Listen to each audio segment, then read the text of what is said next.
मंगल हुए नीच के। नवग्रहों में सेनापति मंगल 4 अप्रैल को अपनी राशि का परिवर्तन करेंगे तथा कर्क राशि में प्रवेश करेंगे। अब चूंकि कर्क राशि मंगल की नीच राशि है, इस प्रकार से मंगल का अपनी नीच राशि में प्रवेश होगा। प्रिय दर्शकों, जब भी कोई ग्रह अपनी उच्च राशि में होता तो सर्वाधिक बलवान होता है, सकारात्मक परिणाम प्रदान करता है। इसके विपरीत यदि ये नीच राशि में पहुंचता है तो निश्चित रूप से इसके प्रभाव में, इसकी क्षमता में, इसके बल में निर्बलता आती है तथा नकारात्मक प्रभाव अधिक प्राप्त होने लगते हैं। तो मंगल जब नीच राशि में होंगे तो किस प्रकार का परिणाम समस्त राशि के जातकों को प्रदान करने जा रहे हैं। जय श्री गणेश, नमस्कार। मैं आचार्य संजय द्विवेदी। मेरे समस्त प्रबुद्ध दर्शकों का मेरे चैनल पर हार्दिक स्वागत है। प्रिय दर्शकों, आज मैं कर्क राशि के लिए मंगल के इस राशि परिवर्तन का तथा मंगल के इस नीचत्व काल में प्राप्त होने वाले परिणामों का किस प्रकार का प्रभाव पड़ने वाला है, क्या इस समय में मंगल रौद्र रूप दिखाएंगे अथवा कुछ लाभ भी देने जा रहे हैं, संपूर्ण विश्लेषण मैं पूर्ण तर्क के साथ करने जा रहा हूं। नवग्रहों में सेनापति मंगल ऊर्जा के स्रोत हैं, साहस पराक्रम के कारक हैं, भाई के कारक हैं, रक्त के कारक हैं। इसी प्रकार से ये क्रोधी भी हैं। सामर्थ्यवान होने के साथ साथ इनमें आवेग भी है, जल्दीबाजी का गुण भी है, लड़ाई झगड़े का गुण भी है, जिसके कारण जब मंगल उच्च अवस्था में होते हैं अथवा सकारात्मक स्थिति में होते हैं तो अच्छे परिणाम प्रदान करते हैं। जब मंगल नीच राशि में होंगे तो निश्चित रूप से जो इनके दुष्प्रभाव हैं वो भी प्राप्त होंगे।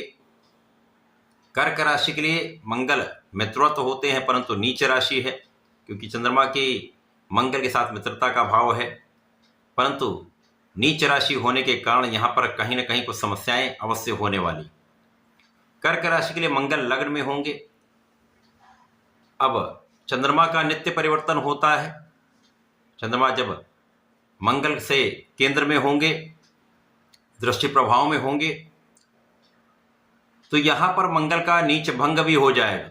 इस प्रकार से लगभग आधे दिनों के समय में ये सकारात्मक परिणाम देने वाले हैं, इसी प्रकार से आधे समय ये नकारात्मक परिणाम देने वाले हैं। जब मंगल लग्न में होंगे और यहां पर इनका सकारात्मक प्रभाव प्राप्त होगा, जब ये नीच भंग में होंगे तो निश्चित रूप से एक सकारात्मक ऊर्जा आपके अंदर आने वाली है। इस ऊर्जा से आप अपने कार्य क्षेत्र में, अपने व्यापारिक क्षेत्र में, अपने शिक्षा के क्षेत्र में, अपने प्रोफेशन में एक अच्छा लाभ लेने वाले। इसी प्रकार से मंगल जब बलवान होकर लग्न में होते हैं तो आपके अंदर साहस बहुत अच्छा होता है, आप बहुत पराक्रमी होते हैं, आपकी क्षमता में कई गुना वृद्धि हो जाती है। इसी प्रकार से आप बड़े निर्णय लेने से डरते नहीं। इसकी विपरीत अवस्था जब होगी, जब मंगल नीचत्व का प्रभाव देंगे, तो यही इसका उल्टा परिणाम प्राप्त होगा।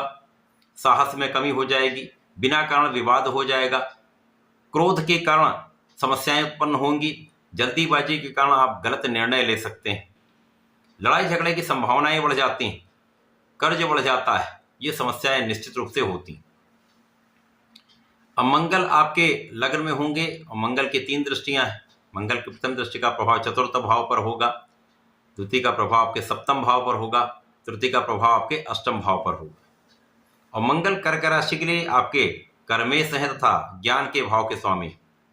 तो निश्चित रूप से ये इन भावों के प्रभाव में कभी ये अच्छा प्रभाव प्राप्त होगा, कभी ये निर्बल प्रभाव प्राप्त होगा। तो जो जातक इस समय शिक्षा ले रहे हैं, प्रतियोगिता परीक्षा की तैयारी कर रहे हैं, परीक्षाएं दे रहे हैं, वहां पर उनको बहुत सावधान रहना चाहिए, अति आत्मविश्वास से बचना चाहिए, आवेग से, जल्दीबाजी के गुण से यहाँ पर आपको बचना चाहिए। धैर्यपूर्वक अपने क्षेत्र में लगे रहें तो समस्याएं कम से कम होंगी। यदि धैर्य के साथ आप काम करेंगे, सोच विचार कर आगे बढ़ेंगे तो समस्याएं कम से कम होंगी। यहाँ पर संतान पक्ष भी कुछ निर्बल होगा, संतान के साथ कुछ क्लेश की स्थिति बनती है, मतभेद की स्थिति बनती है, परंतु जब मंगल उच्च का प्रभाव देंगे तो ये समस्याएं भी समाप्त होंगी, आपसी मतभेद समाप्त होगा, क्लेश समाप्त होगा, प्रेम में वृद्धि होगी।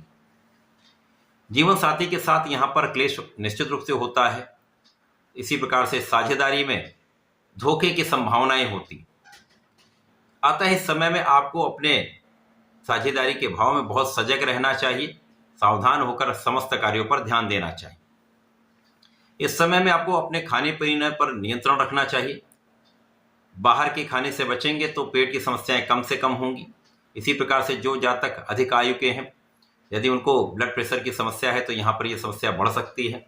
उतार चढ़ाव के कारण आपके स्वास्थ्य में समस्या आपको कष्ट दे सकती है। परंतु जब मंगल अच्छी स्थिति में होंगे, नीच भंग होगा, तो आपकी समस्याओं का निराकरण भी होगा, स्वास्थ्य समस्याओं पर नियंत्रण भी होगा, आपके आध्यात्मिक ज्ञान में वृद्धि होगी, आपका विशेष ज्ञान प्रबल हो जाएगा तथा आपका पूजा पाठ में मन लगेगा। इसी प्रकार से इस समय में मंगल का जो प्रभाव है वो कार्यक्षेत्र में निरंतरता बनाए रखने वाला है। परंतु कार्यक्षेत्र में आपके क्रोध के कारण, आपके जल्दीबाजी के गुण के कारण कुछ समस्याएं अवश्य आ सकती हैं। अतः इस समय में आपको बहुत सजग रहना चाहिए तथा अपने कार्यक्षेत्र पर पूर्ण निष्ठा के साथ लगे रहना चाहिए, पूर्ण प्रयास करना चाहिए तथा अपने साथ साथ लोगों का भी सहयोग लेना चाहिए और लोगों को सहयोग भी देना चाहिए। यदि इस समय में आप अपने कार्यक्षेत्र में पूर्ण नियंत्रण रखते हैं, किसी प्रकार के विवाद से बचते हैं, तो आपके लिए यह समय बहुत कष्टकारी नहीं हो। तो कुल मिलाकर कर्क राशि के लिए मंगल का ये राशि परिवर्तन मिला जुला प्रभाव देने वाला है। यदि इस पूरे समय में आप अपने मन पर, अपने क्रोध पर, अपनी वाणी पर नियंत्रण रखते हैं तथा कुछ विवादों को आप अवॉइड करने का प्रयत्न करते हैं, तो यहाँ पर आप समस्याओं से बचेंगे भी तथा आप अपनी ऊर्जा का सही उपयोग करेंगे, विचार विमर्श करके कुछ कार्य करेंगे, ज्ञान पूर्वक, ज्ञान के साथ शिक्षा के उपयोग करते हुए आप अपने कार्यक्षेत्र में लगे रहेंगे तो समस्याएं कम होंगी। इस पूरे समय में आपको नियमित रूप से भगवान शंकर मोचन की शरण में रहना चाहिए। ओम हम हनुमताय नमः का नित्य कम से कम 27 बार जप अवश्य करें। हनुमानाष्टक तथा बजरंग बाण का पाठ प्रत्येक मंगल शनिवार करें तथा नित्य हनुमान चालीसा का कम से कम सुबह और संध्या के समय पाठ अवश्य करें।